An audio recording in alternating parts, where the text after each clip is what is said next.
징계 받고 제명되면 저는 묵묵히 정말 간단한 한마디 말만 남기고 표표히 저는 미국으로 떠나도 괜찮을 것 같아요. 이건 좀 공개를 해도 돼. 서정욱 변호사가 전화가 왔어요. 그래서 전화 와서 형님, 저도 형님 생각이랑 비슷합니다. 한 대표가 사과하고 찾아오면 장동혁 대표도 좀 손을 맞잡고 풀 수 있는 거 아니겠습니까? 야, 그러면 너가 한번 가서 이야기해라. 근데 자기도 장 대표한테 찾아간다고 그러더라고. 그럼 간 김에 이야기 좀 해라. 그럼 요 지금 사태에서 검사 출신인 한동훈 전 대표 그리고 판사 출신인 장동혁 대표 두 분 중에서 누가 더 똑똑하게 좀 대처하고 있는 것 같아요? 어렵나? 나는 편하게 말해도 되는데 편하게 말하세요. 여기는 말하면 물 한 모금 먹어야 돼. 이거 옮겨간다, 뭐 안 옮겨간다, 뭐 이런 얘기 될 거 아니야. 난 장동혁이 훨씬 잘한다고 보죠. 이미 결심이 섰어요. 장은 한을 칠 겁니다. 최고위에서 만약에 제명을 뭐 수위를 낮춘다든지 뒤로 물러선다든지 이런 모양이 보이면 지도부 자체가 영이 안 서요. 그다음에 그 지도부를 지지했던 극렬 우파가 있는데 이 우파들한테도 길을 잃거든요. 그럼 이쪽도 안 되고 저쪽도 안 되는 꼴이 돼서 어찌됐건 제가 봤을 때는 한은 도려낸다. 여기서 무슨 사과 한마디 했다고 그걸 받아줄 것 같아요? 저는 아니라고 보여요. 국면을 이렇게 한순간에 전환시켜가지고 한동훈 대표로 하여금 선택을 강요하게 만드는 이런 걸 보면 장동혁 대표의 그 한 수가 오히려 훨씬 더 정치 공학적으로나 계략의 측면에서는 우위에 있는 거죠. 장동혁 대표의 수에 대해서 한동훈 대표가 진정성 있게 정치적으로 대응하면 오히려 한동훈 대표가 얻을 게 많다는 거예요. 왜냐하면 말씀대로 징계할 겁니다. 한동훈 대표도 그걸 알 거예요. 그러니까 가처분 인용 신청을 안 하려고 하는 거거든요.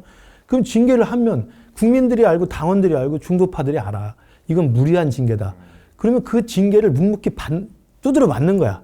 핍박을 받고 박해를 받는 거예요. 핍박받고 박해받고 십자가를 메고 가면서도 대한민국 보수를 위해서 나는 내 할 일을 하겠다.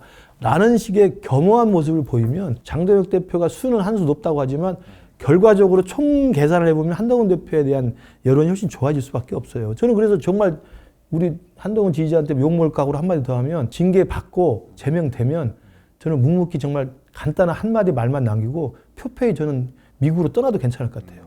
조용히. 네. 그 6월 지방선거 어차피 망할 건데 6월 지방선거 망한다면 결국 보수를 살리기 위해서 사람을 필요로 해. 그때 소환돼서 불러서 와야지 방송 자꾸 나오고 SNS에 하면 안 된다. 장동혁 대표 측도 제가 볼 때 답답한 게 우리 당이 제 페북 그거 쓴 다음에 여기저기 전화 올 때 이건 좀 공개를 해도 돼. 서정욱 변호사가 전화가 왔어요. 그래서 전화 와서 형님, 저도 형님 생각이랑 비슷합니다. 한 대표가 사과하고 찾아오면 장동혁 대표도 좀 손을 맞잡고 풀 수 있는 거 아니겠습니까?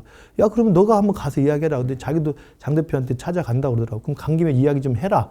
이렇게 이야기를 하는데 근데 상황은 어떠니? 그랬더니 자기가 봐도 장동혁 대표 그렇게 했으면 좋겠는데 장동혁 대표가 너무 극단적인 세력한테 의존하고 있다는 거야. 그러면서 서정욱 변호사조차도 그걸 좀 걱정하더라고. 그러니까 이게 너무 강경파들이 양쪽 귀를 잡고 있는 거예요. 그러니까 이게 해결이 안 되는 거지. 다른 생각할 거 없어요. 그냥 본인만 하면 돼. 근데 본인이 안 하잖아. 상대가 어떻게 할 거라는 걸 예단을 하고 그거에 맞춰서 자기도 안 하겠다 해버리니까 칼자루를 쥐고 있는 사람과 칼 끝에 서 있는 사람이 달라요.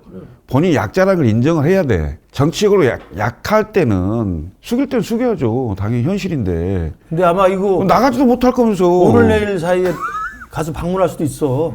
방문해서 또 진짜 악수하고 포옹하고 좀 앉아 있다가 나오면서 또 겸허하게 또 이야기할 수 있고 그리고 당장 제명 결정 나오면 떠날 수도 있어요. 그러니까 너무 이렇게 단정하지 마. 한동훈 대표는 내가 딱 그 이야기 욕 먹으면서 별 이야기도 안 해. 윤석열하고 한동훈이 다른 점이 그거예요. 윤석열도 고집이 세고 한동훈도 고집이 세지만 한동훈은 그래도 고집을 부리다가 말을 들어. 윤석열 이 사람은 끝까지 말을 안 들어. 그러면서 한동훈이 100번 나아. 기다려보세요. 저는 사실은 형님들 2015년쯤에 양초의 난이라는 말 들어보셨어요?